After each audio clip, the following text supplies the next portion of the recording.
Assalamualaikum warahmatullahi wabarakatuh. Yang saya hormati Bapak Kepala Sekolah SD Negeri 186/8. Yang saya hormati Bapak Ibu Guru dari kelas 1 sampai kelas 6.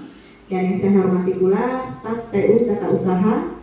Dan di sini saya mengucapkan terima kasih sekali sudah memberikan waktunya kepada saya, kerelaannya.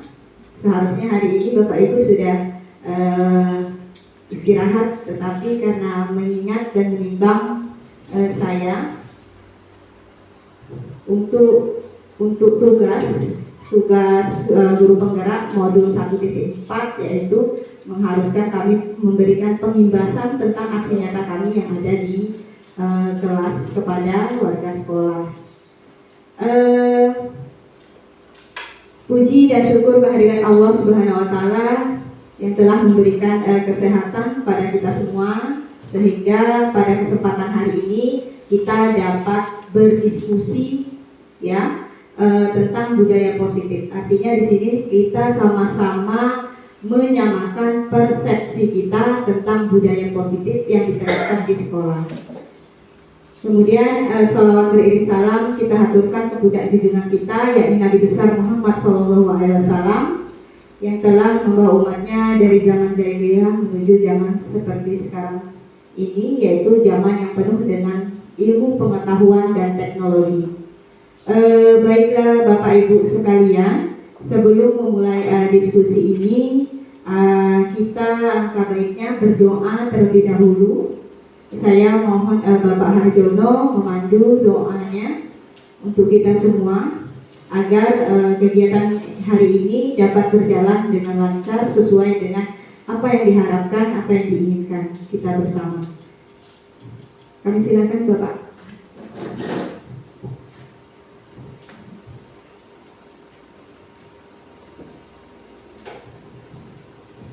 Assalamualaikum warahmatullahi wabarakatuh. A'udzubillahi minasyaitonir rajim. Bismillahirrahmanirrahim. Alhamdulillahirabbil alamin. Hamdan hamidan hamdan syakiran hamdan hamdan yuwafi ni'amahu wa yukafi mazidah. Ya Rabbana lakal hamdu min ba'di jalali wajhikal karim wa azimi sultanik. Allahumma shalli wa sallim ala sayyidina Muhammad wa ala ali sayyidina Muhammad. Allahumma inna nas'aluka salamatan fid dini wa afiyatan fil jasadina wa ziyaratan fil ilmi wa barakatan fil rizqi wa taubatan qabla al-maut wa rahmatan indal maut wa maghfiratan ba'da al-maut. Allahumma hawwin alaina fi sakaratul maut wa najatan minan nari wal afwa indal hisab. Allahumma ahyina bil iman wa aminna bil iman wa asyirna bil iman wa jannata ma'al iman. Allahumma arinal haqqa haqqan warzuqna ittiba'ah wa arinal batila batilan warzuqna ijtinabah. Rabbana zalamna anfusana wa in lam taghfir lana wa tarhamna lanakunanna minal khasirin. Rabbana wa la tahmil 'alaina isran kama hamaltahu 'alal ladzina min qablina. Rabbana wa la tuhammilna ma la taqdir lana bihi wa'fu 'anna waghfir lana warhamna anta maulana fanzurna 'alal qaumil kafirin. Rabbana hab lana min azwajina wa dzurriyyatina qurrata a'yun waj'alna lil muttaqina imama. Rabbana ighfir lana wa liwalidayna warhamhuma kama rabbayana shaghira. Wa jami'il muslimin wal muslimat wal mu'minin wal mu'minat bi rahmatika ya arhamar rahimin. Rabbana atina fid dunya hasanah wa fil akhirati hasanah wa qina azabannar. Wa sallallahu ala sayyidina Muhammad wa ala sayyidina Muhammad. Subhanallah subhanallahi rabbil izzati amma yasifun. Wa salamun ala mursalin walhamdulillahi rabbil alamin. Assalamualaikum warahmatullahi wabarakatuh. Saya ucapkan terima kasih kepada Bapak Arjono yang telah memimpin doa. Baiklah Bapak Ibu, hari ini saya akan melakukan pengimbasan modul 1.4 tentang budaya positif di lingkungan kelas dan sekolah. Nama saya Mutiara Valentina SPD, CGP atau calon guru penggerak angkatan 5 dari Kabupaten Tebo. Mengapa saya memberikan jadwalnya terlalu mepet ya, terlalu kemarin hari Sabtu, kemudian hari Senin sudah mau melakukan diskusi, karena kami dikejar dudet Bapak Ibu. Dudet itu tanggal terakhir pengiriman tugas. Jadi pada kesempatan hari ini saya ingin mengimbaskan tentang apa yang sudah saya lakukan di dalam kelas saya bersama peserta didik. Nah, sebelum memulai diskusi kita, ini ada kesepakatan, mohon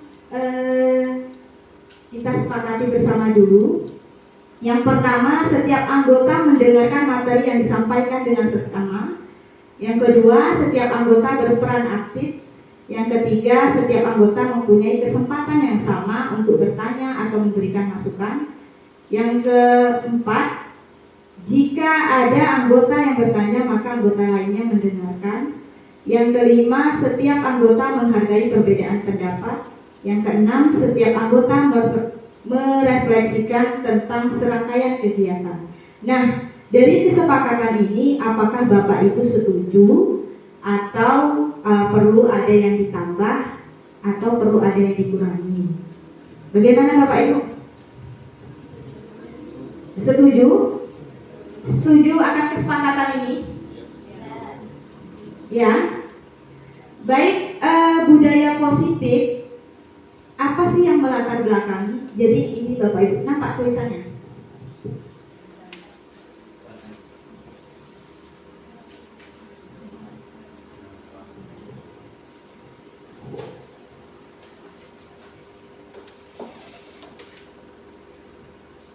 Nah, saya bacakan ya. Latar belakangnya yaitu bahwa pendidikan adalah sebuah tuntunan dalam hidup dan tumbuh kembang anak. Setiap anak memiliki kekuatan dirinya sendiri, memiliki pengalaman dan kekayaan. Pendidikan haruslah membimbing dan menguatkan apa yang ada di dalam diri setiap anak, agar dapat memperbaiki tingkah lakunya, cara hidupnya, dan pertumbuhannya. Dalam proses menuntut, anak diberi kesempatan seluas-luasnya untuk mengembangkan potensi bakat dan minatnya sesuai individu yang unik. Kemudian, guru sebagai pamong dapat memberikan tuntunan agar anak dapat menemukan kemerdekaannya dalam belajar. Guru diharapkan memiliki nilai-nilai positif yang dibutuhkan untuk membentuk karakter pelajar Pancasila dengan memberi contoh dan melakukan kebiasaan yang konsisten di sekolah. Pengembangan budaya positif dapat menumbuhkan motivasi intrinsik atau motivasi yang tumbuh dari dalam diri anak untuk menjadi pribadi yang bertanggung jawab dan berbudi pekerti luhur serta akhlak mulia. Jadi inilah latar belakang tentang budaya positifnya. Selanjutnya, apa sih budaya positif? Budaya positif adalah merupakan perwujudan dari nilai-nilai atau keyakinan universal yang diterapkan di sekolah yang berpihak pada murid agar murid dapat berkembang menjadi pribadi yang kritis, penuh hormat, dan bertanggung jawab. Jadi yang namanya budaya positif itu kan kebiasaan-kebiasaan yang Bapak Ibu, kebiasaan yang dilakukan di sekolah. Nah, apakah dari budaya positif ini nantinya diharapkan anak mampu melahirkan nilai-nilai kebajikan, yaitu sesuai dengan kurikulum kita, kurikulum merdeka, yang artinya pembelajaran itu memerdekakan peserta didik atau memerdekakan murid. Ya, benar apa tidak Bapak Ibu? Ya, jadi sesuai dengan kurikulum merdeka, ya, nilai kebajikan yang diharapkan adalah profil pelajar Pancasila, maka kita sebagai guru penting sekali tetap komitmen untuk tetap menerapkan budaya positif. Nah, tentang menerapkan budaya positif itu akan berkaitan dengan disiplin positif. Yang pertama, disiplin positif merupakan suatu cara penerapan disiplin tanpa kekerasan dan ancaman dalam praktiknya melibatkan komunikasi tentang perilaku yang efektif antara guru dan murid. Yang kedua, dalam penerapan disiplin positif ini, murid diajarkan untuk memahami mengatasi konsekuensi dari perilaku mereka. Selain itu, disiplin positif juga mengajarkan murid bertanggung jawab serta rasa hormat dalam berinteraksi dalam lingkungannya. Jadi, disiplin positif merupakan salah satu cara menerapkan disiplin yang bertujuan untuk menumbuhkan kesadaran serta memperdayakan murid untuk melakukan sesuatu tanpa sogokan atau ancaman maupun hukuman. Jadi, disiplin positif ini diharapkan dapat menumbuhkan motivasi intrinsik atau motivasi dari dalam siswa sendiri. Nah, setelah membaca disiplin positif ini, saya ada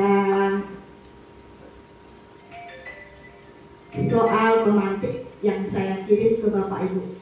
Disiplin positif ini ya, pertanyaan pemantiknya, apakah Bapak Ibu setuju dengan pernyataan ini? Hukuman dapat mendisiplinkan anak? Setuju nggak? Tidak. Tidak. Yang lainnya setuju tidak? Kalau tidak setuju, mengapa Pak? Apa alasannya?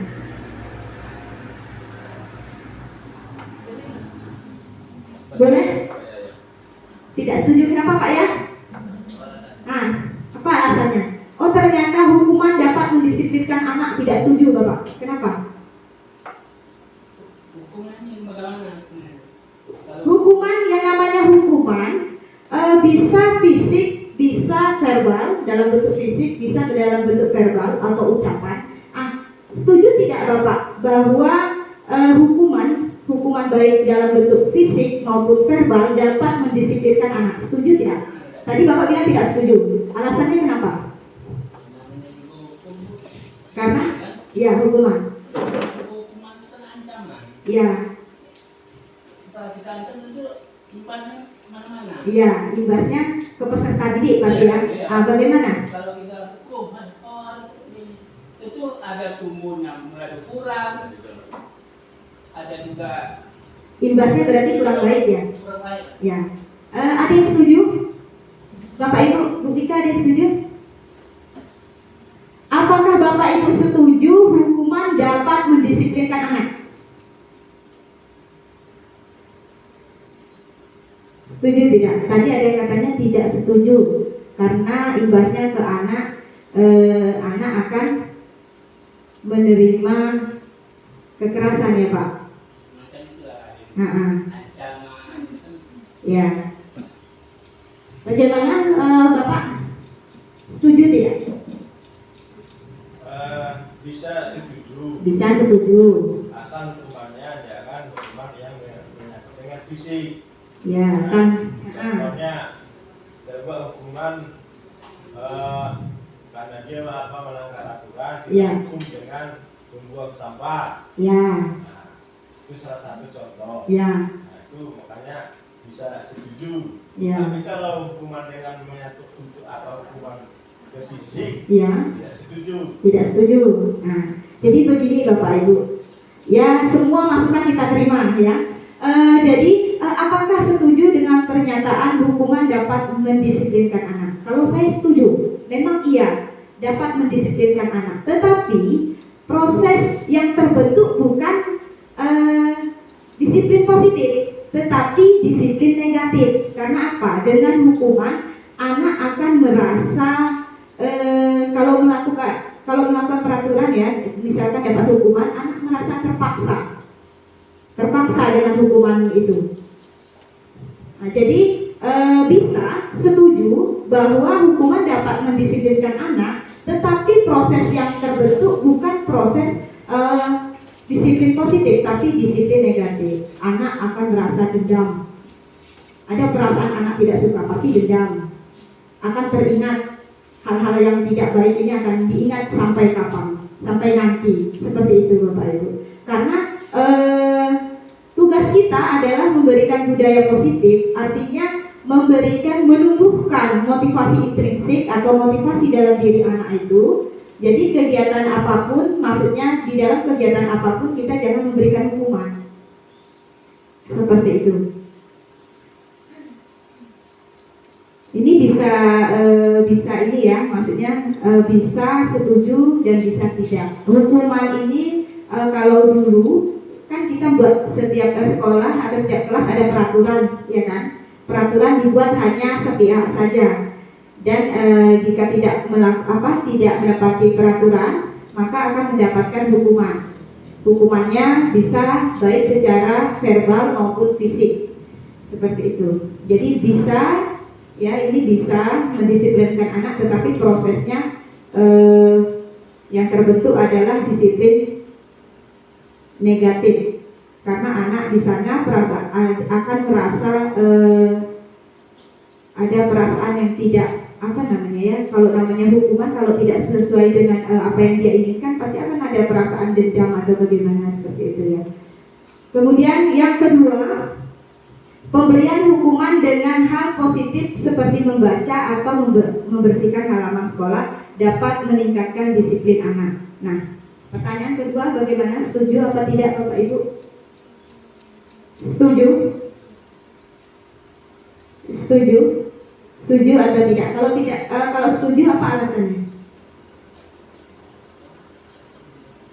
Pemberian hukuman dengan hal positif, jadi hal positif seperti membaca atau membersihkan halaman sekolah dapat meningkatkan disiplin anak. Nah, hal positif berarti kalau di sana namanya membersihkan halaman, jadi kan ada nilai kebajikan di sana, ada tentang tanggung jawab anak. Kalau menurut Bapak itu setuju atau tidak?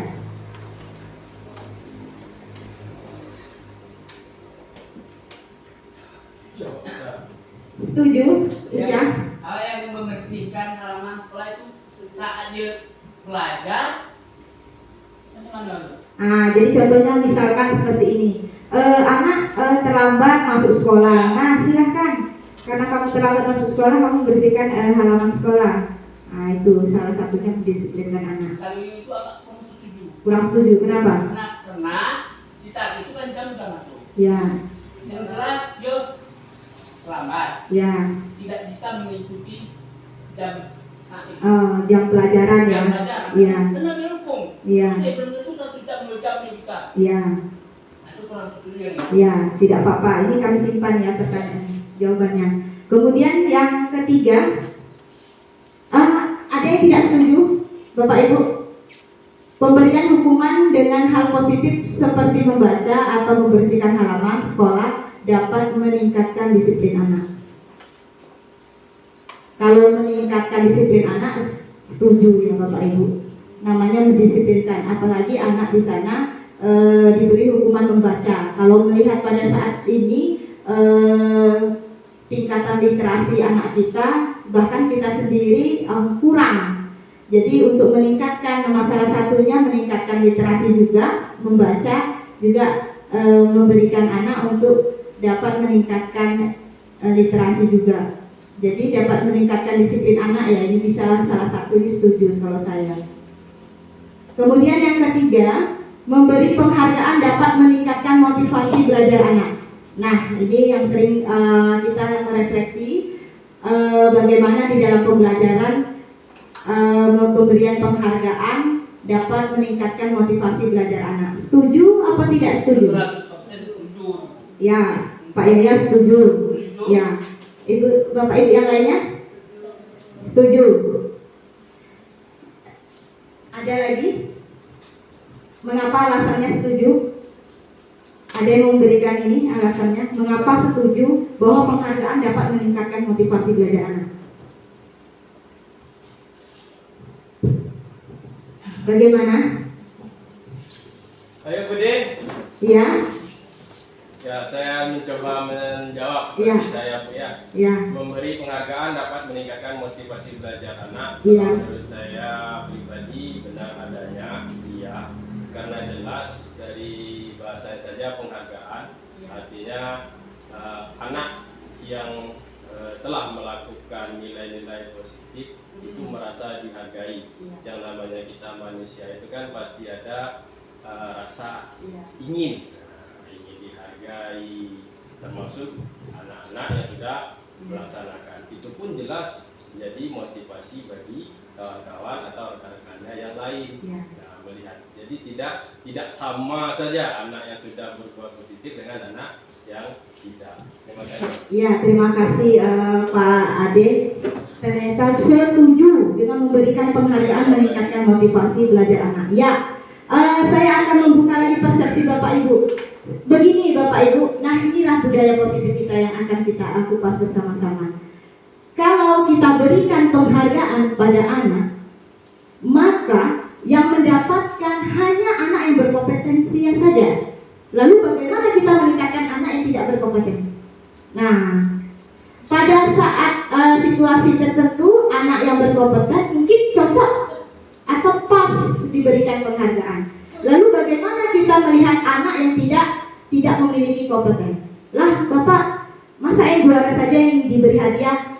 Lah saya tidak bisa apa-apa, nggak dikasih hadiah. Nah, jadi ada timbul perasaan anak itu jadi merasa apatis. Nah inilah yang akan kita rubah Bapak Ibu, menumbuhkan motivasi intrinsik dari dalam diri siswa peserta didik bahwa motivasi yang terlahir atau tumbuh untuk budaya positif ini memang benar-benar dari dalam diri dia. Jadi tidak melakukan kebaikan dia mendapatkan penghargaan. Aku kalau belajar terus dapat juara, nanti saya dapat hadiah. Jadi itu pengaruhnya eksternal. Seharusnya kita menumbuhkan keyakinan anak bahwa maksudnya gini, kalau kita selalu memberi penghargaan itu ketergantungan. Jadi jika dia tidak melakukan, dia tidak mendapatkan penghargaan seperti itu. Jadi kita di sini sebagai guru harus seimbang. Artinya bagaimana kita mengalihkan penghargaan untuk anak ini dengan cara-cara yang lain. Contohnya, misalkan di dalam pembelajaran saya kelas 1, siapa yang berbaris rapi akan mendapatkan bintang 1. Siapa yang berbaris rapi akan mendapatkan bintang 5. Maka anak akan mencoba untuk berbaris rapi karena dia menghindari rasa ketidaknyamannya untuk mendapatkan bintang 5. Seperti itu. Jadi kalau kita berikan penghargaan ada ketergantungan. Kemudian yang kedua, posisi untuk si anak yang berkompeten mungkin mampu dalam berkompetensi untuk mendapatkan penghargaan. Tetapi dampaknya jika penghargaan itu tidak didapat dengan anak yang tidak berkompeten, maka dia akan merasa apatis, merasa tidak ingin mengikuti apa-apa. Jadi di sini kita sebagai guru, inilah kita tumbuhkan budaya intrinsik, maksudnya budaya menumbuhkan motivasi dalam diri anak. Tidak melakukannya, dia tidak mengharapkan apa-apa seperti itu. Jadi kalau sudah kita ajak anak nanti siapa yang juara dapat penghargaan. Jadi imbasnya ke anak yang nggak juara, malah dia merasa apatis. Saya nggak bisa apa-apa, saya pasti nggak dapat juara. Nah, padahal tugas kita memotivasi untuk anak yang berkompeten dan tidak berkompeten dalam proses belajar. Tetap harus semangat. Jadi, ya. Yang namanya memberikan penghargaan ini kalau untuk anak itu tidak berfokus kepada yang berkompetensi saja. Jadi bisa juga kita berikan penghargaan yang kurang berkompeten. Yang namanya memberikan penghargaan ini tidak 100% harus memberikan sesuatu barang yang berupa untuk penghargaan. Dengan kata-kata pujian juga itu bisa. Jadi itulah yang menjadi paradigma selama ini. Selalu yang berkompeten diberikan penghargaan. Sebenarnya tidak. Jadi bagaimana untuk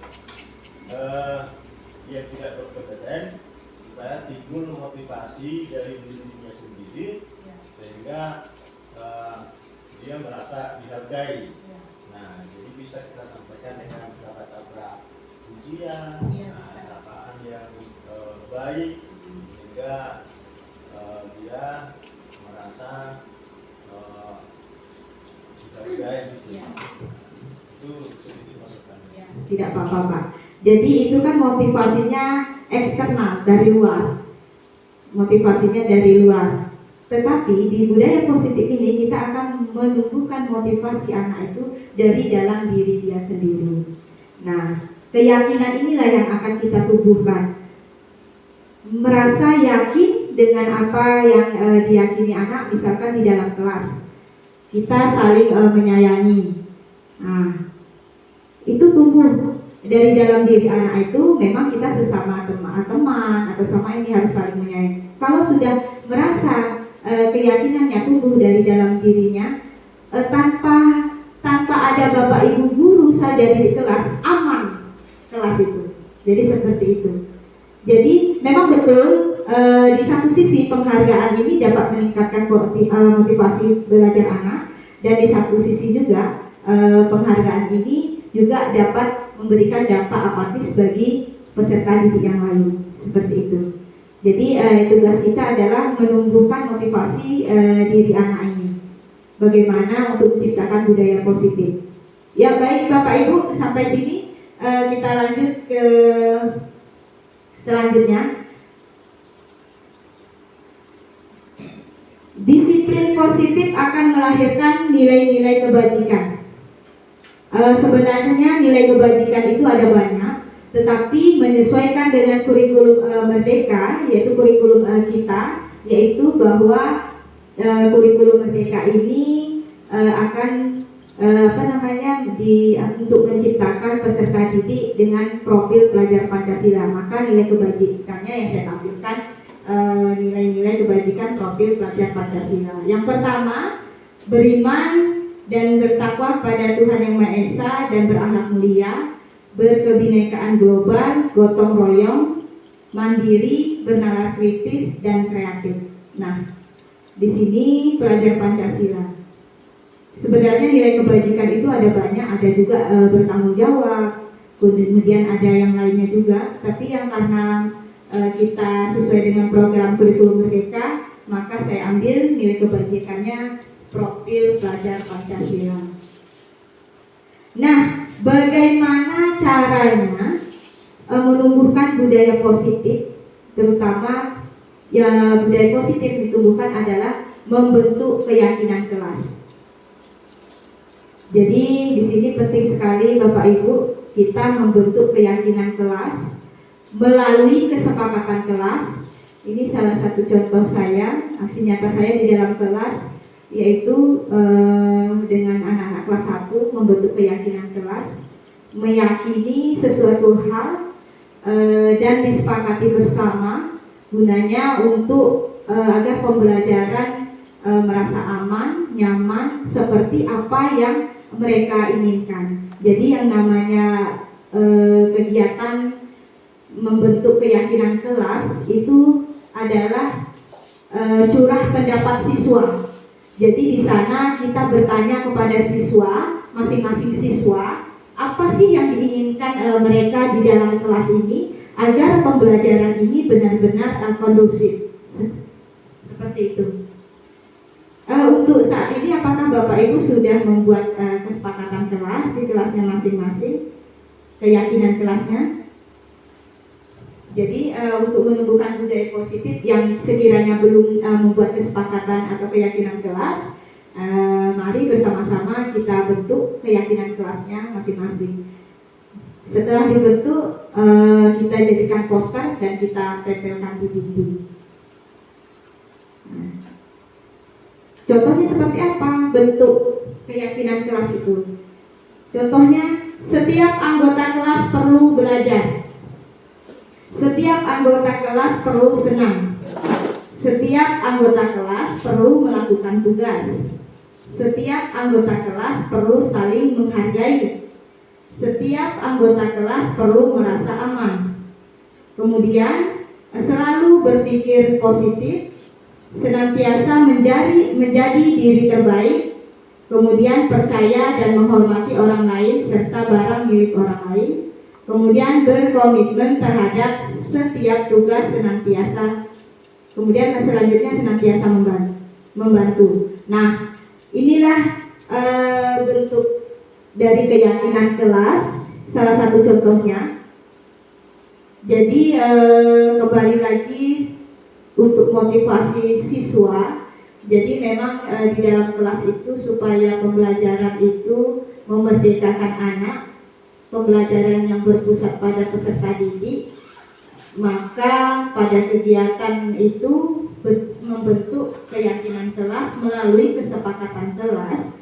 Gunanya setelah anak meyakini dan menyepakati, jadi anak tumbuh motivasi intrinsiknya seperti itu. Hormat, nah ini ada hormat. Kami meyakini bahwa sangat penting untuk menghormati semua orang dan barang milik orang lain. Ketika anak sudah meyakini dengan menghormati semua orang dan milik barang orang lain, maka anak ini akan tumbuh nilai kebajikannya di sana, yaitu nilai kebajikan profil pelajar Pancasila. Kemudian anak ini meyakini bekerja, meyakini bahwa sangat penting untuk mengerjakan segala pekerjaan atau mengikuti kegiatan yang telah ditugaskan. Mereka yakin untuk bekerja, maka tanpa disuruh pun anak itu akan kalau sesuai dengan piketnya langsung mengerjakan piket. Mereka meyakini di kelas itu untuk tetap menjaga kebersihan, bahwa kebersihan adalah sebagian dari iman. Setelah mereka meyakini, maka mereka tanpa ada suruhan dari orang lain, mereka akan kerjakan. Seperti itu. Inilah yang namanya motivasi intrinsik ini. Nah, selanjutnya diterima dan dimiliki. Kami meyakini bahwa sangat penting untuk merasa diterima pada suatu kelompok dan saling peduli satu dengan yang lainnya. Ketika anak sudah merasa diterima, berarti mereka dapat beradaptasi dengan lingkungannya. Kadang terutama untuk kelas 1 sendiri ada perasaan rasa diterima ini kurang baik. Mereka ketika berhadapan dengan teman lain ada merasa minder, ada merasa kurang pede, seperti itu. Jadi maka inilah kita bentuk keyakinan kelas ini untuk memotivasi, salah satu memotivasi siswa. Nah, dari motivasi ini bahwa ada kebutuhan yang akan dipenuhi oleh anak, terutama peserta didik. Jadi kebutuhan dasar manusia itu ada 5. Yang pertama kebutuhan untuk bertahan hidup, makan dan minum. Kemudian 2, cinta dan kasih sayang. Kemudian 3, kebebasan. Kemudian kesenangan dan kekuasaan. Jika 5 kebutuhan dasar ini tidak terpenuhi dengan baik, 5 kebutuhan dasar manusia ini tidak terpenuhi dengan baik, peserta didik kita yang di dalam kelas, maka mereka akan mendapatkan dengan cara yang negatif, mendapatkan dengan segala cara. Misalkan untuk mendapatkan perhatian cinta kasih sayang seorang guru, anak ini tidak mendapatkan perhatian. Bisa saja dia di dalam kelas berantem dengan temannya, bisa saja nanti di dalam kelas dia teriak-teriak, menangis. Karena apa? Karena 5 kebutuhan dasarnya tidak terpenuhi. Nah, inilah tugas kita Bapak Ibu, membentuk keyakinan kelas ini untuk mengetahui kebutuhan dasar dari peserta didik kita. Apakah kebutuhan untuk bertahan hidupnya seperti makan dan minum sudah terpenuhi? Jika tidak terpenuhi, nanti waktu jam istirahat, anak akan merasa, Bu, sudah jam istirahat, saya mau makan. Seperti itu.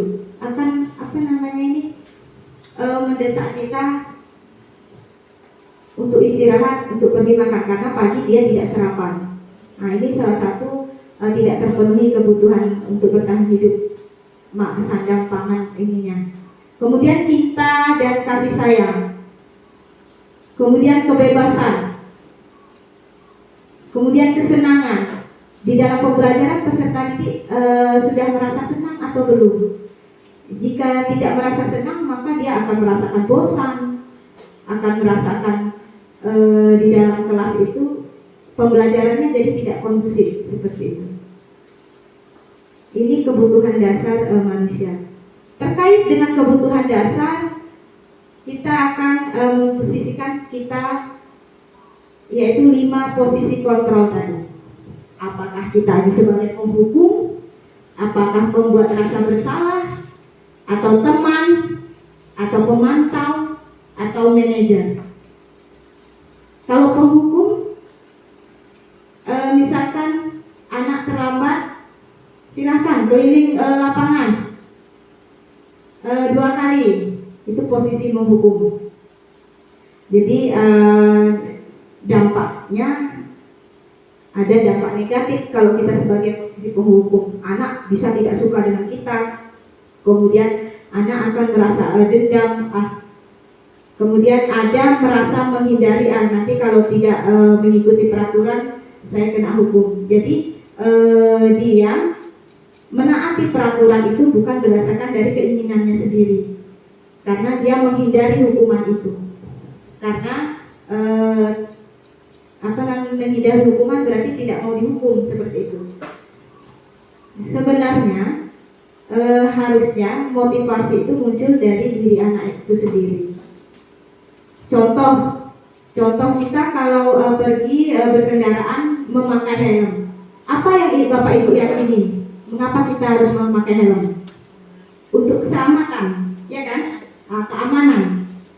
Jika karena Ibu meyakini bahwa memakai helm ini untuk keselamatan saya, seperti itu.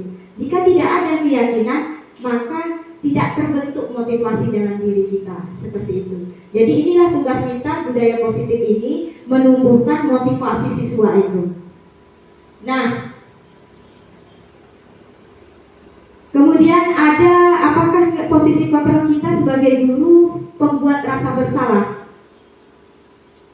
Contoh, kamu sudah terlambat ya hari ini.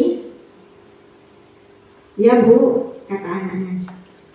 Coba kamu lihat apa saja peraturan yang ada di sekolah kita. Itu salah satu contoh pembuat merasa bersalah. Dari kegiatan positif ini kita harus sudah berada di posisi control manager, di mana kita memberi pelajaran kepada anak dapat bertanggung jawab atas perilaku yang mereka perbuat. Artinya dengan posisi control manager kita akan menyelesaikan masalah dengan kegiatan segitiga restitusi. Ini kegiatan segitiga restitusi, yaitu di mana pertama menstabilkan identitas, kemudian validasi tindakan yang salah, kemudian menanyakan keyakinan. Jadi kalau kita berada di posisi kontrol sebagai guru penghukum atau menghargai siswa itu kurang tepat ya Bapak Ibu. Jadi diharapkan dengan budaya positif ini kita akan berada di posisi kontrol manager atau sebagai teman, bisa juga pemantau, tetapi yang lebih baik lagi adalah posisi manager. Bagaimana cara menyelesaikan masalah pada posisi manajer, yaitu pada segitiga restitusi. Yang pertama menstabilkan identitas dulu, kemudian validasi tindakan yang salah, selanjutnya menanyakan keyakinan. Nah, keyakinan kelas ini yang kita, kalau ada pelanggaran kita tanyakan kembali anak ini keyakinan kelasnya. Kalau kita dari awal tidak pernah buat keyakinan kelas atau kesepakatan kelas, bagaimana kita menjadi acuan anak ini melanggar atau tidak? Seperti itu. Jadi perlu pembentukan keyakinan kelas, kesepakatan kelas. Yang pertama, apa saja sih poin-poin dalam restitusi tadi? Menstabilkan identitas itu contohnya seperti ini. Berbuat salah itu tidak apa-apa, yang kita sampaikan kepada siswa. Tidak ada manusia yang seperti kemudian saya juga pernah melakukan kesalahan seperti itu, namanya menstabilkan. Jika ada permasalahan di sekolah, misalkan saya ada membuat aksi nyata kegiatan restitusi itu, siswa membuang sampah sembarangan, kemudian ada juga siswa terlambat datang ke sekolah, saya gunakan restitusi manajer ini. Di sana menstabilkan dulu identitas anak, berbuat salah itu seperti apa, tidak ada manusia yang sempurna, kemudian kita bisa menyelesaikan ini, distabilkan dulu. Jadi ketika ada permasalahan, restitusi artinya ini solusi dari permasalahan. Apakah kamu senang menjadi teman yang baik buat dirimu sendiri? Selanjutnya, setelah kita melaksanakan atau menstabilkan identitas anak, selanjutnya kita validasi tindakan yang salah. Kita beritahu kadang anak melakukan tindakan yang salah itu ada alasannya. Contohnya, padahal kamu bisa melakukan yang lebih buruk dari ini ya. Kamu pasti punya alasan mengapa kamu melakukan ini. Ini kita sedang, kalau kita buat pertanyaan seperti ini kepada siswa, berarti kita sedang melakukan validasi tindakan yang salah. Kamu patut bangga pada dirimu sendiri karena kamu telah melindungi sesuatu yang penting buatmu. Atau kamu boleh mempertahankan sikap itu, tapi kamu harus menambah sikap yang baru. Jadi ketika kita sudah memberikan arahan pada anak yang salah itu, tetapi kita munculkan sikap yang baru. Oh, seharusnya seperti ini, seperti itu. Yang kamu lakukan tuh baiknya seperti ini. Kemudian sikap kontrol yang ketiga, ini menanyakan keyakinan. Jadi kalau seandainya ada pelanggaran, kita tidak pernah membuat keyakinan di kelas, kesepakatan, apa menjadi acuan kita? Jadi kalau seandainya kita sudah buat keyakinan, maka jika ada anak yang melanggar, bisa kita ingatkan kembali. Apa yang kita percaya sebagai kelas atau keluarga?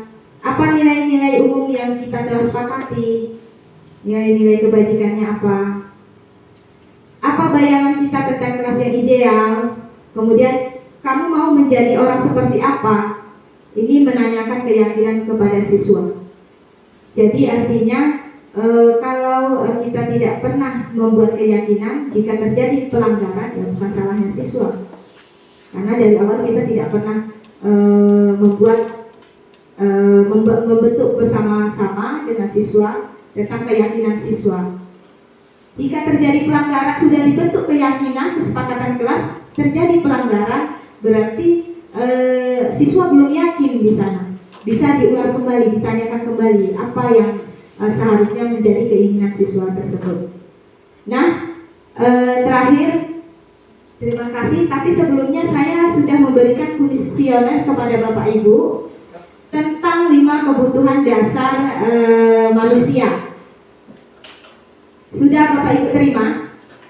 Nah, kuesioner ini diisi sesuai dengan situasi pada diri Bapak Ibu. Yang nomor 1, poin 1 sampai 10 itu rasa diterima dan kasih sayang. Contoh rasa diterima dan kasih sayang. Poin 1 sampai 10. Contoh, ya. Ya, kebutuhan 5 kebutuhan manusia ini. Saya senang berteman. Kemudian apakah sangat benar atau tidak untuk situasi Bapak Ibu? Kemudian mudah bagi saya berbicara dengan siapapun. Kalau tidak benar, ya tulis tidak benar. Ya, saya ini kurang mudah berbicara dengan orang lain. Kemudian saya suka mengobrol lewat telepon. Tidak benar, kadang-kadang atau sangat benar. Poin 1 sampai 10 ini rasa diterima dan kasih sayang.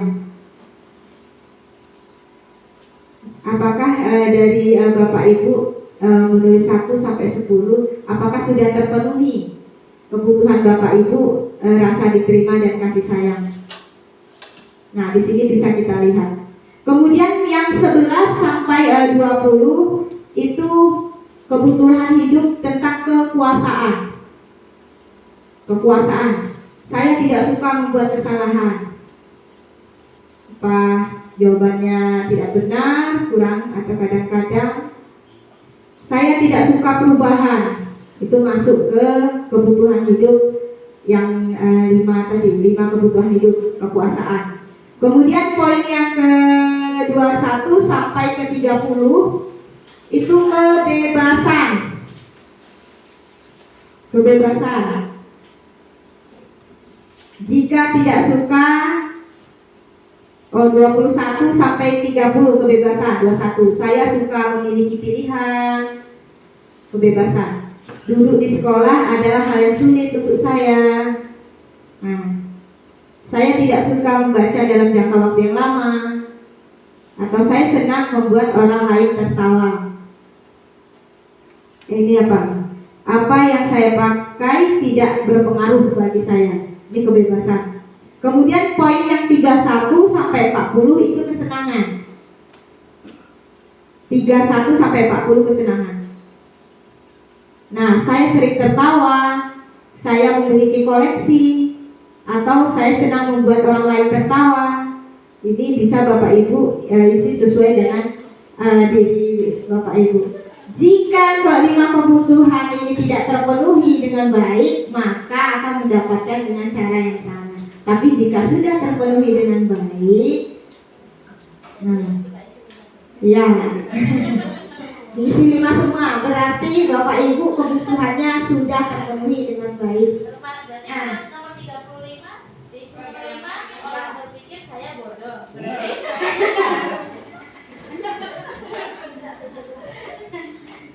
Ya. Nah, sudah sampai, terima kasih Bapak Ibu. Dan nah, sampai di sini apakah Bapak Ibu ada yang mau bertanya atau memberi masukan? Sama-sama kita jawabnya. Atau ada yang mau merefleksikan tentang kegiatan kita tentang budaya positif ini? Jadi budaya positif ini tindak lanjutnya adalah membuat keyakinan kelas dan kesepakatan kelas. Nah, itu Bu, untuk semua Bapak Ibu guru tanpa terkecuali. Jadi setiap kegiatan belajar atau apa kita ingatkan tentang kesepakatan atau keyakinan kelasnya. Daripada peraturan, kalau apa sih bedanya peraturan sama keyakinan? Kalau peraturan itu kan dibuat untuk sepihak, ya, untuk memberikan, kalau pelanggar yang melanggar untuk memberikan hukuman. Sementara kalau kesepakatan keyakinan itu untuk menumbuhkan motivasi dalam diri siswa sendiri, bahwa kesepakatan itu dibuat berdasarkan hasil curah pendapat siswa menginginkan seperti apa pembelajaran di kelas kita ini. Ya, bagaimana Bapak Ibu? Adakah yang mencoba untuk merefleksikan tentang kegiatan kita budaya positif? Saya persilahkan.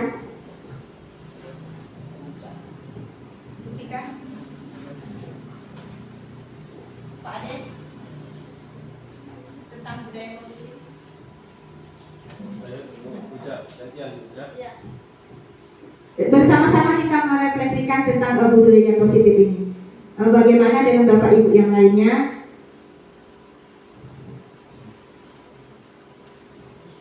Ya, budaya positif. Ayo Pak Ade.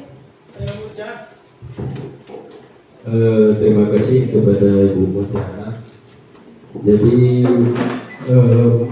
menurut saya tangkap dari awal tadi, memang benar budaya positif ini jelas sangat bernilai positif juga apabila akan kita laksanakan di sekolah, khususnya di kelas kita masing-masing. Jadi yang Ibu sarankan tadi, kita membuat apa namanya, keyakinan kelas, ya, keyakinan kelas yang kita sepakati setiap siswa dan guru yang ada di dalam kelas tersebut. Dari yang sudah Ibu paparkan tadi, memang benar. Tugas berat guru di sini menurut hemat saya yaitu menggali potensi unsur intrinsik yang ada pada diri anak. Karena kalau itu sudah ada pada diri setiap anak, sudah barang tentu anak itu lebih mudah lagi kita sebagai guru untuk membentuk dan mengarahkan siswa tersebut. Tetapi kalau saya di lapangan, terkadang kita menggali unsur intrinsik dari anak tersebut yang relatif atau masih ada juga kesulitan, karena kapasitas anak dalam satu kelas itu kan tidak sama, mulai dari unsur A sampai unsur Z itu tidak ada yang sama.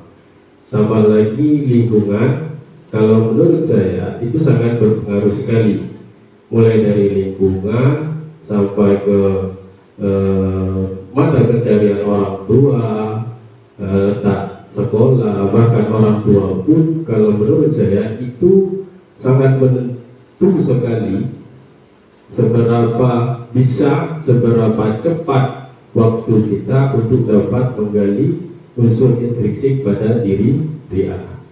Contoh,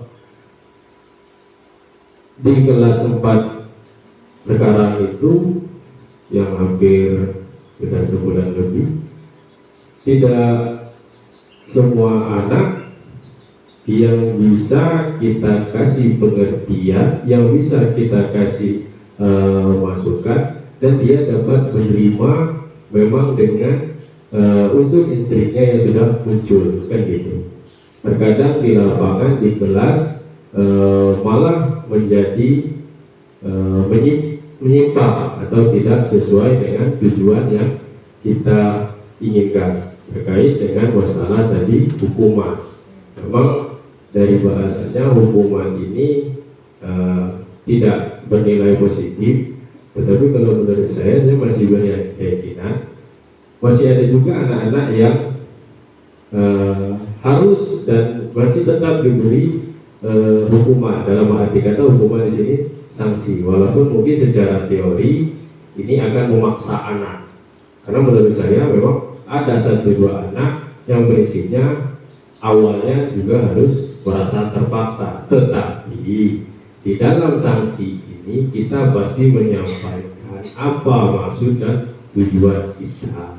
Tidak serta-merta kita memberi sanksi, membentak dan segala macam, pasti kita arahkan.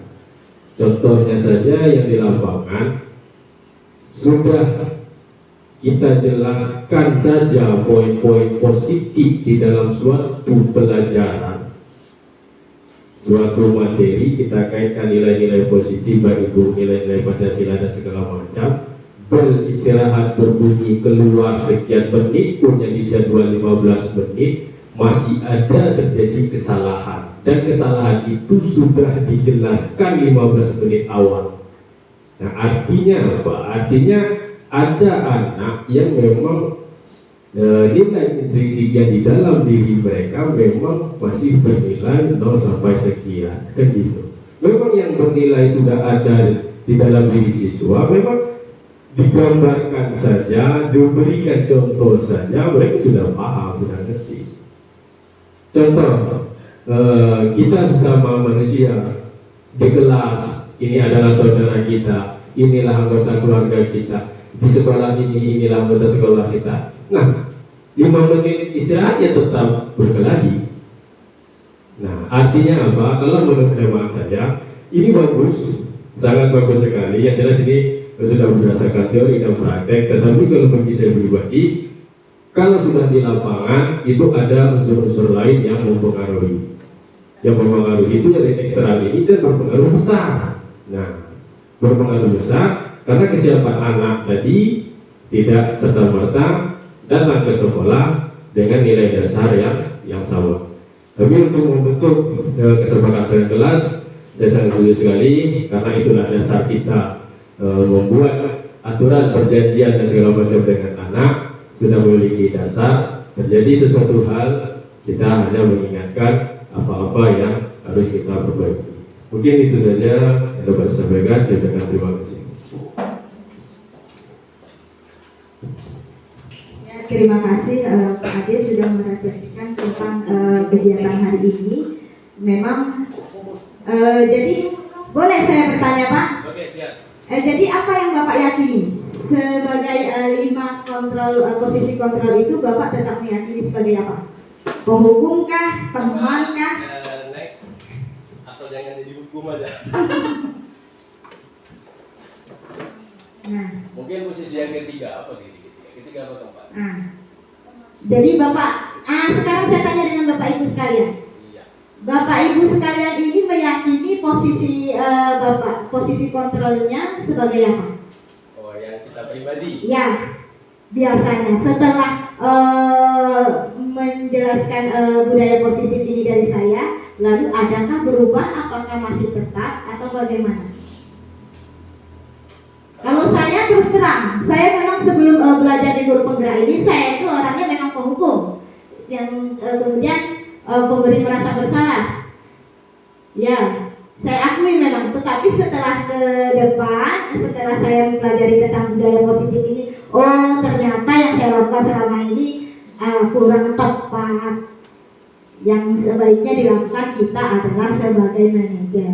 Bagaimana memberikan pelajaran kepada siswa tentang perilakunya, ya, bertanggung jawab atas apa yang mereka lakukan, seperti itu. Jadi Bapak Ibu di sini sekarang meyakini posisi kontrolnya sebagai apa? Yang awalnya apa, setelah ini apakah masih tetap, apakah sudah berubah? Oh, setelah saya meyakini tentang apa yang saya jelaskan ini, oh ternyata memang harusnya ini gitu. Memang seharusnya yang jadi manajer. Ya, memang seharusnya harus jadi manajer Tapi memang. kalau jadi teman mungkin sudah. Ya. Usaha. Ya. Sebenarnya penghukum ya. Iya. Mana yang salah. Iya. Coba sekarang tidak. Kita Iya. tetap berkelana. Iya. Iya. Membuat rasa bersalah. Oke, benar. Biar mereka tahu. Mungkin kalau manajer kelas 3 ada sampai manajernya. Kelas 4 paling mentok di pemantau. Kalau pemantau. Pemantau. Nah, Mudah-mudahan nanti keluar ruangan ini jadi manajer. iya. Nah, itulah yang diharapkan. Jadi sebagai pemimpin pembelajaran itu, kita diharapkan untuk menciptakan budaya positif, kita berada di posisi kontrol manager. Dengan restitusi, sebenarnya untuk restitusi ini kan solusi permasalahan itu sudah pernah kita lakukan, tetapi masih secara acak. Kalau setelah dijelaskan, kalau sebagai posisi manajer itu jelas segitiga restitusinya, yaitu menstabilkan dulu identitas, kemudian validasi tindakan yang salah, kemudian menanyakan keyakinan tentang keyakinan kelas, kesepakatan yang bersama yang dibuat di kelas itu. Nah, Selama ini paling-paling kan langsung ke nomor 3. ya teman. Enggak. Ya. Yang ini. Oh, yang biasanya? Langsung nomor 3. Ya, Apakah nggak ingat kamu apa perjanjian kita dulu? Ya. Perjanjian awal masuk. Ya. Ternyata kan ada step-step atau Ya. langkah-langkah. yang memang sudah pernah kita lakukan, tetapi masih secara acak. Nah, ketika sudah mendapatkan materi ini, jadi kan Bapak Ibu tahu, oh ternyata memang yang diharapkan untuk budaya positif ini, kita posisi kontrol kita memang harus berada di manajer. Dengan restitusi, segitiga restitusi, pemberian solusinya yaitu melalui ini, menstabilkan identitas. Kalau sudah ketiga ini masuk, maka kita biasanya kan kita menyelesaikan masalah sesuai dengan keinginan kita.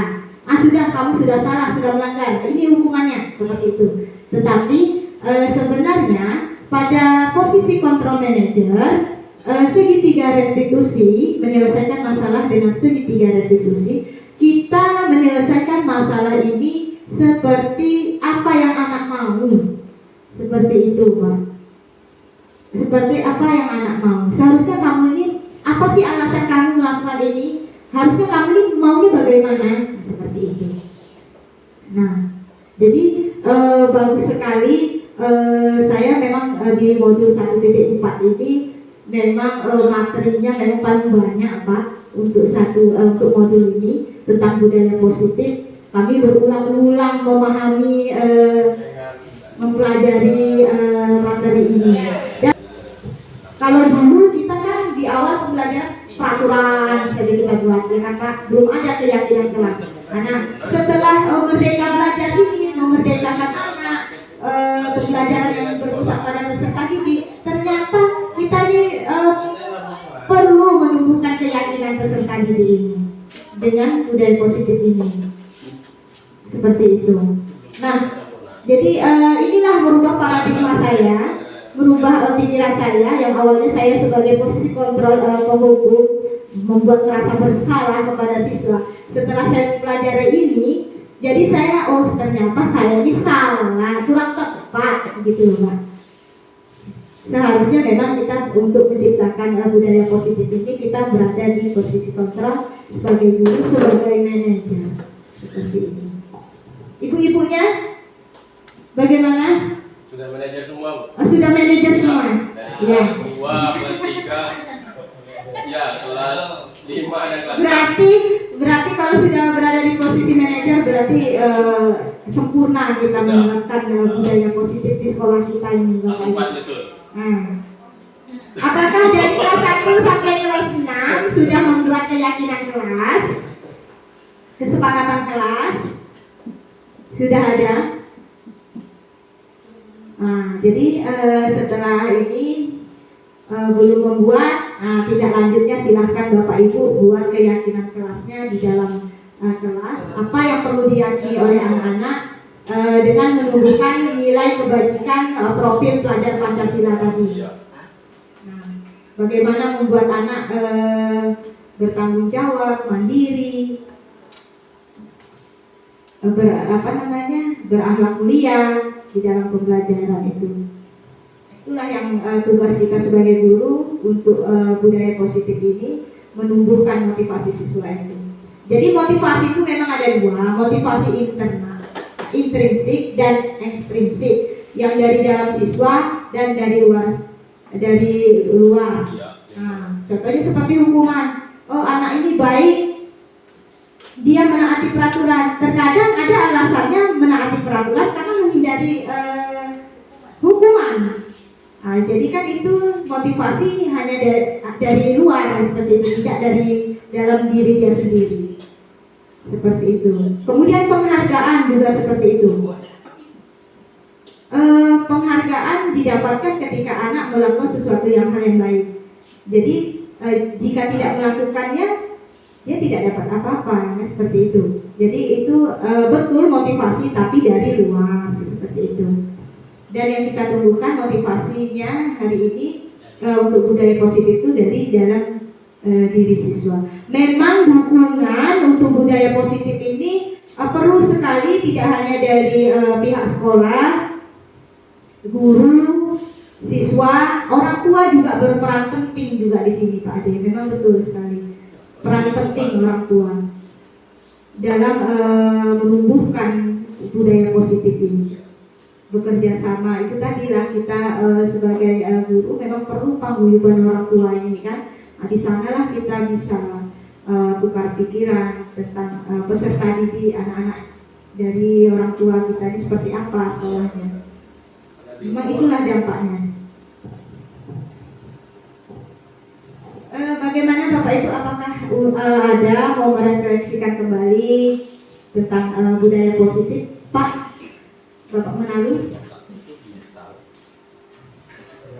merefleksikan tentang budaya positif kita di sekolah.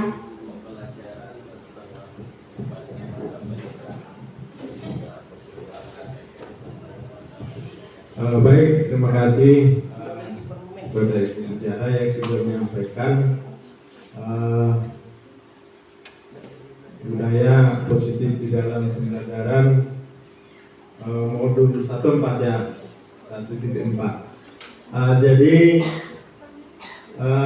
di dalam budaya positif ini memang yang diminta kita harus berusaha bagaimana supaya siswa itu termotivasi dari dalam dirinya sendiri untuk melakukan hal-hal yang positif, hal yang baik. Jadi jangan karena melihat teman, itu namanya ikut-ikutan. Nah, jadi kalau sudah terbentuk dari dirinya sendiri, itu dari instinktif itu, memang itulah yang kita harapkan ke depannya. Jadi istilahnya kesadaran diri sendiri tanpa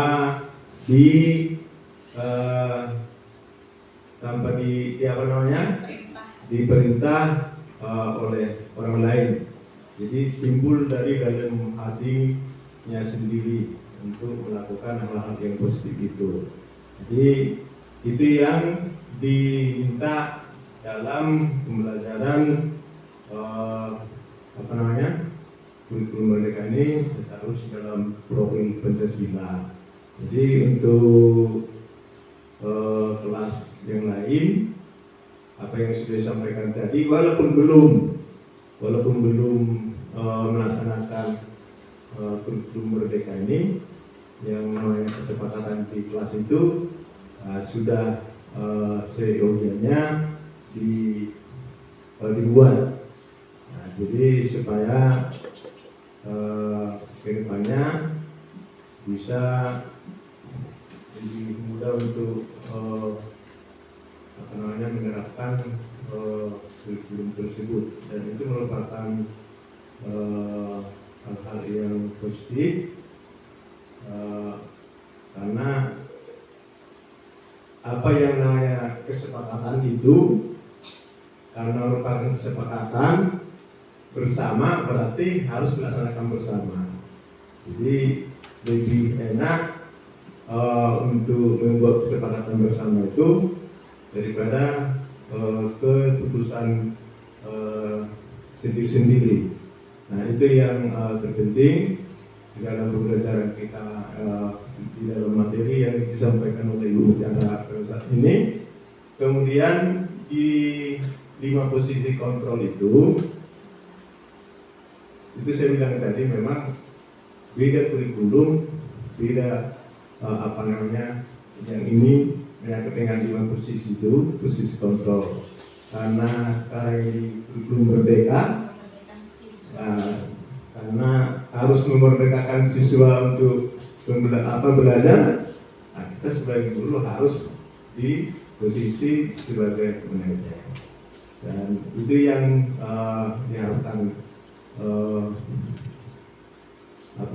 pemerintah di dalam membuat kebijakan kurikulum Merdeka sekarang. Kalau dulu memang kalau saya pengalaman dulu, yang 1, 2, 3, nah itu berjalan semua itu. Nah, sesuai porsi kesalahan. Iya, itu berjalan semua tuh. Nah, jadi tidak harus memilih salah satu, tidak. Nah, ini harus berjalan semua. Karena itu tadi sebagai penghukum lah. Katakanlah sering terlambat. Nah, datang guru menghukum. Kami dulu ada salah satu bapak-bapak itu penggaris yang tebal dari kayu itu. Pokoknya apalagi jam beliau tuh terlambat, suruh berdiri depan, satu kaki tuh angkat sebelah kaki diangkat, tangan juga sebelah. Nah, terus penggaris ini yang bunyi, terus katanya Kak. Sudah itu turun lagi yang kaki satu lagi, kena lagi. Nah, jadi dengan beliau membuat kayak gitu, memang kita merasa cerah, ada efek cerahnya, sehingga tidak lagi melakukan hal-hal yang negatif itu. Nah, itu tadi sesuai dengan tuntutan kurikulumnya. Jadi kalau sekarang yang dituntut dari kita sebagai guru berarti harus sebagai manajer. Dan kondisi kekinian, Kondisi zamannya Ya, kekinian. kondisi kekinian, zaman kekinian. Kalau dulu dipukul, mau lari tidak bisa. Lampu Bisa. tidak ada, motor tidak ada, sepeda tidak ada. Kalau sekarang dipukul, kabur. Kabur, langsung lapor ke orang tua. Karena hampir. Kan itu kira-kira sesuai dengan Itu memang. zaman. Sangat-sangat bagus apa yang disampaikan Ibu Mutiara pada saat ini. Dan semoga itu bisa kita setelah kita sudah menerima ilmu tersebut, mudah-mudahan kita juga bisa dapat melaksanakannya. Ya, terima kasih Bu. Terima kasih saya ucapkan kepada Bapak. Selesai sudah Bapak Ibu. Tadi kita sudah sama-sama merefleksikan. Apakah ada tambahan lain? Cukup? Sudah cukup? Ya cukup. Berakhir sudah. Saya ucapkan terima kasih. Ya, bisa diterima? Bisa diterima apa yang saya sampaikan Bapak Ibu? Bisa ditindaklanjuti Insya Allah. di kelasnya masing-masing. Ya. Biasa kita share ke grup hasil ya. Ya, Tapi yang ini bisa dikirim ke grup Bu. bisa. Ya. Nanti saya kirim. Soal kesepakatan kelasnya bahasanya sopan sekali kalau yang sekarang. Iya. Kalau dulu aja masuk. Harus Iya. disiplin. Kalau sekarang kan bahasanya kan sudah jelas. Kalau itu lebih ke peraturan. Kalau yang Tapi kesepakatan itu juga mana? bukan hanya siswa aja, kesepakatan. Iya, guru juga bisa. Nah, kuesioner yang saya kasih ini 5 kebutuhan dasar manusia. Bapak Ibu bisa berikan ke siswa. Jadi di situ kita kan bisa lihat juga ternyata apa sih yang dibutuhkan oleh siswa. Nah, bisa ini untuk siswa juga sebelum membentuk keyakinan kelas. Nah, ini tugas Bapak Ibu. Tidak lanjutnya ya Bapak Ibu di kelasnya masing-masing. Sebelum membentuk keyakinan kelas, silakan Bapak Ibu anak-anaknya diberi kuesioner kebutuhannya apa? Jadi nanti tindak lanjutnya dari ini. Ya, dari ini. Per poinnya. Per poinnya. Terus ada kategori-kategorinya berarti. Ya, nomor Ada 1. kategori poin sekian berarti 110. 1 sampai 10 Iya, poin 11. sekian itu berarti ada kategorinya. Iya, kalau 1 sampai 10 kan tadi rasa diterima dan kasih sayang. Poinnya kalau 5 benar semua berarti kan 50. Ya, berapa anak itu?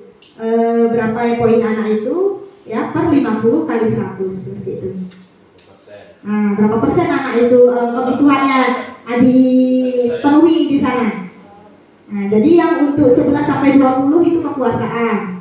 Itu poinnya beda ini. Kemudian yang di 21 sampai 30 kebebasan.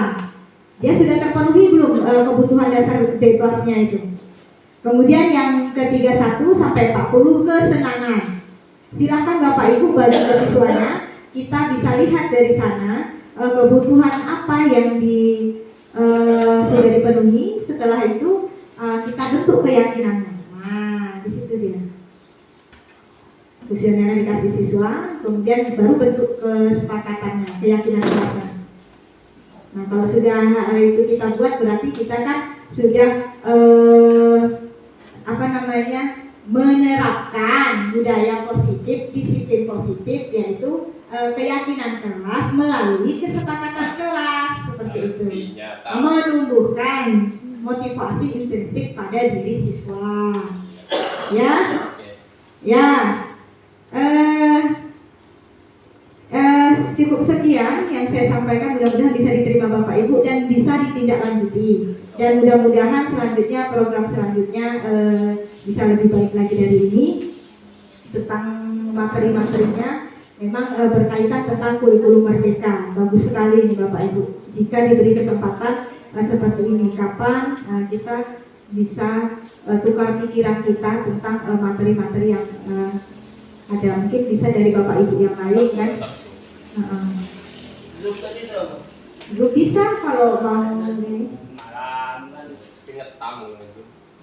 Lagi nunggu. Ya. Ya besok bisa kalau ada kakak Gemini kan, bisa juga. Ini kan udah termasuk menggerakkan komunitas kakak Gemini yang ada di sekolah. Ya, Nah ini Bisa juga yang bapak ibunya, kalau ini kan tugas saya nih sebagai guru penggerak. Tugas bapak ibu supaya bisa mendapatkan penghargaan, masuk ke PMN disiplin positif, karena kan kita sudah belajar tentang budaya positif ini. Disiplin positif. Kapan waktunya Pak? KKG ini lagi kita bahas tentang disiplin positif sampai kita buat aksi nyata seperti apa. Jadi dari kelas 1 sampai kelas 6 kita buat aksi nyatanya. Jadi apa namanya itu? Kalau bisa SD 1 sampai 6 ini untuk PMM ini terisi semua. Kalau aksi nyatanya nanti kan kita buka bersama-sama seperti itu. Kan selama ini masih dibuka aja. Jadi kalau ada waktu kapan kita baca, merefleksikan bersama, kemudian kapan waktunya kita buat aksi nyatanya. Atau saya siap jika harus menggerakkan Bapak Ibu, misalkan membantu membuat aksi nyata dari modul itu. Karena apa yang dikerjakan di sekolah ini juga berkaitan dengan materi saya. Seperti itu, semuanya berkaitan. Gimana Bapak Ibu siap? Siap. PMM kita diisi. Siap? Ya. Tapi harus bersama-sama. Iya.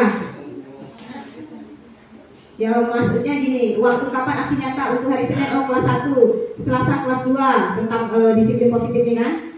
Yang ini kelas 3. Nanti saya ini kan koordinasi dengan Bapak Ibu. Kalau buat video buat apa nanti kita sama-sama. Kan udah masuk grup ini kan? Canva. Iya. Nah, sudah. Nah, yang di HP itu sudah. Jadi kalau sudah ada itu gampang saja membuat seperti apa aja bisa. Oke, Bapak Ibu bisa diterima ya untuk hari ini. Terima kasih atas terima kasih atas semuanya, partisipasi semuanya Bapak Ibu. Saya dari awal hingga akhir apabila ada kesalahan saya mohon maaf. Yang sebesar-besarnya saya akhiri. Wabillahi taufiq wal hidayah. Wassalamualaikum warahmatullahi wabarakatuh. Waalaikumsalam.